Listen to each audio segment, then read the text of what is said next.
Hey everybody, Brandon Lester here, hanging out right here in my shop. It's cold outside, it's wintertime. When the water temperature gets below 55 degrees, one of my favorite ways to catch them is a technique called tight lining.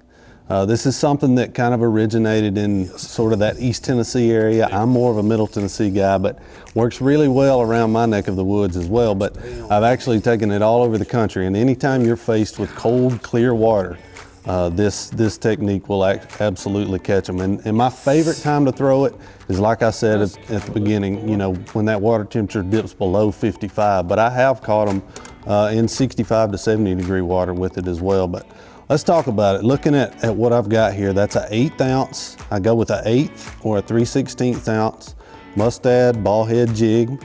It kind of looks like a modified crappie jig if you really look at it.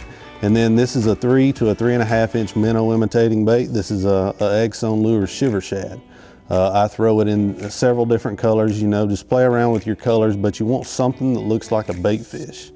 And the whole key to making this work is this right here, the knot you tie. That's a loop knot. And what that does, that helps that bait to come through the water perfectly horizontally all the time, and it helps that bait have that good action. So the way you actually cast this bait, a lot of people get this confused with the Demiki rig, but this is not a Demiki rig. A Demiki rig is a vertical presentation. This is a horizontal presentation. You actually cast it out, let it go down a little bit. You're actually fishing for suspended fish with this deal.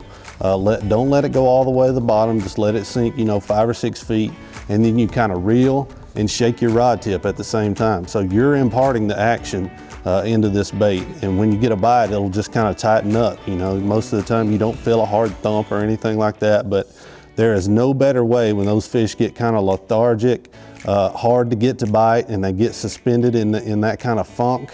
There's no better way to catch them than tight lining. But as far as what to look for, I like to look for those 45 degree banks, you know, channel swings, stuff like that. That's the key this time of year. That's where I feel like the big ones live. For smallmouth bass, this is a killer, but it'll catch largemouth and spotted bass as well. But check it out. Be something new to a lot of you guys, be something to play around with when the bite gets tough in the winter. An old Tennessee technique called tight lining.